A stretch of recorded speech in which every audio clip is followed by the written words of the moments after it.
Excise ద్వారా వచ్చే ఆదాయం 2023-24 సంవత్సరంలో నేను పెట్టింది 18,470 కోట్లు. గౌరవనీయులైన భట్టి గారు పెట్టింది 25,617 కోట్లు. అంటే పోయినసారి నేను బడ్జెట్ లో ప్రతిపాదించిన దానికంటే 7,147 కోట్లు ఎక్సైజ్ ద్వారా రాష్ట్ర ప్రభుత్వ ఆదాయం పెంచుకుంటామని గౌరవనీయులైన భట్టి గారు ఇలా బడ్జెట్ లో పెట్టారు. అంటే తాగుబోతులు తెలంగాణ చేస్తారా? గల్లీకో బెల్ట్ షాప్ పెడతారా? అంటే ప్రజల్ని ఇంకా బాగా తాగమని ప్రోత్సహిస్తారా? అప్పుడు ఏమన్నారు మీరు? మేము వస్తే బెల్ట్ షాపులు బంద్ చేస్తాం. కేసీఆర్ గారు మద్యాన్ని బాగా దాయిపిస్తున్నారు మాట్లాడింది. ఒక్క సంవత్సరంలోనే 7,147 కోట్లు ఎక్సైజ్ ఆదాయం పెంచుతున్నాం అంటే ఇప్పుడు తాగేదానికంటే డబుల్ తాగాలనా ప్రజలు? ఏం చెప్పదలుచుకున్నారు మీరు? ఇది ఓన్లీ ఎక్సైజ్ మీద. మళ్ళీ వ్యాట్ బై ఎక్సైజ్ ఉంటుంది ఇంకోటి. అంటే వ్యాట్ అంటే మన స్టేట్ గవర్నమెంట్ ట్యాక్స్, ఇంకా అది కూడా ఎక్సైజ్ మీద సపరేట్గా వస్తే అదో 10,000 పెరుగుతుంది, అదొక 6-7 పెరుగుతుంది. ఈక్వల్ ఉంటాయి రెండు. అది 6-7 ఇది 6-7 అంటే పోయినసారి కంటే ఎక్సైజ్ మీద 14,000-15,000 కోట్లు ఎక్కువ సంపాదించాలని చూస్తుంది వీళ్ళు. ఎక్సైజ్ ట్యాక్స్ రూపంలో 7,147 ఎక్కువ పెట్టిండ్రు. వ్యాట్ బై ఎక్సైజ్ అదో 7,000 ఉంటుంది, ఈక్వల్ ఉంటుంది జనరల్ గా.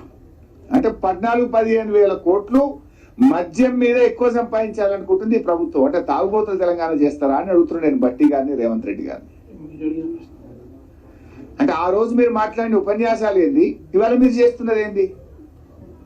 What is the message you are giving? దీనికి సమాధానం చెప్పాలి ఇలా కాంగ్రెస్ పార్టీ. తర్వాత స్టాంప్స్ అండ్ రిజిస్ట్రేషన్.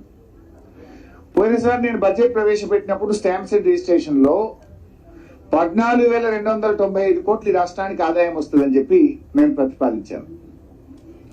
భట్టి గారు ఎంత ప్రతిపాదించారంటే 18,228 కోట్లు ప్రతిపాదించారు. అంటే గతం కంటే 4,000 కోట్లు, దాదాపు 4,000 కోట్లు, 4,050 కోట్లు ఎక్కువ వస్తుందని ఆయన ప్రతిపాదించారు. అంటే దీన్ని బట్టి ఏమర్థమైంది?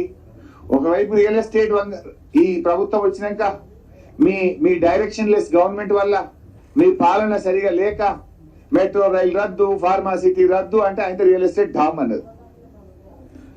మరి ఒకవైపు రియల్ ఎస్టేట్ డామ్ అంటది, ఇంకో దిక్కేమో 4,000 కోట్లు ఎక్కువ వస్తాయంటావు. అంటే ఏం చేస్తారు మీరు? ట్యాక్స్ పెంచుతారా? రిజిస్ట్రేషన్ ఫీజు పెంచుతారు, భూముల విలువ పెంచుతారు, ప్రజల మీద భారం వేస్తారని చెప్పకనే చెప్పింది బడ్జెట్ లో. ఇది ఉపన్యాసంలో చెప్పలేదు, లోపల లెక్కలలో చెప్పారు. ఉపన్యాసంలో దాచిరు, పన్నులు వేస్తాము, రిజిస్ట్రేషన్ ఫీజు వేస్తాము, భూముల వాల్యుయేషన్ వేస్తామని స్పీచ్లో చెప్పలే. కానీ లెక్కల్లో మాత్రం 4,050 కోట్లు గత సంవత్సరం కంటే స్టాంప్స్ అండ్ రిజిస్ట్రేషన్ లో ఆదాయం ఎక్కువ వస్తుందని చెప్పారు. ఎట్లా వస్తుంది? అయితే ప్రజల మీద మీరు పన్నుల భారం పెంచితే ఇది వస్తుంది. అంటే చెప్పకనే చెప్పింది, ఎవరైనా గరీబోడు ఇల్లు కొట్టుకున్నాడో అపార్ట్మెంట్ కొనుక్కుంటే బిడ్డ ట్యాక్స్ పెరుగుతుందని చెప్పారు. ప్రభుత్వానికి మీ పన్ను ఎక్కువ కట్టాల్సి ఉంటుంది అని చెప్పారు వీళ్ళు. తర్వాత non tax revenue. Non tax revenue అంటే ఒక మైనింగ్ ఒకటి ఉంటుంది, అది నార్మల్ గా రాష్ట్ర ప్రభుత్వానికి 1,000-1,500 కోట్లు వస్తుంది. కానీ వీళ్ళు ఏం చేసింది ఈసారి, పోయినసారి మనకు నాన్ ట్యాక్స్ రెవెన్యూలో 22,808 కోట్లు మనం ప్రతిపాదించాం. అప్పుడు కూడా ఎందుకు ప్రతిపాదించామంటే మనకు ఆ ఓఆర్ఆర్ ఒకటి లాంగ్ లీజ్ మీద ఇచ్చినాం మనం. అది కొద్ది హ్యూజ్ మనీ వచ్చేది ఉండే. కొన్ని భూములు కూడా అమ్మినాం మనం. అప్పుడు భూములు అమ్మితే వీళ్ళు ఏమన్నారు? అమ్మద్దు అమ్మద్దు కాపాడాలని మాట్లాడిండ్రు. ఓఆర్ఆర్ ఎట్లా ఇస్తారు అని మాట్లాడిండ్రు. సరే, అప్పుడు మేము ప్రజలకు ఇచ్చిన కమిట్మెంట్ల కోసం మేము 22,808 కోట్లు నాన్ ట్యాక్స్ రెవెన్యూ కింద ప్రతిపాదించాం. వీళ్ళు ఎంత పెట్టింది? ఇప్పుడు 35,208 కోట్లు పెట్టారు. మాకంటే 13,000 కోట్లు ఎక్కువ పెట్టారు. అంటే ఏంది? భూములు అమ్ముతారా? ఏం చేస్తారు? ఎట్లా వస్తాయి? దీనికి సమాధానం చెప్పాలనే వద్దా? 22,000 35,000 చేసిండ్రు.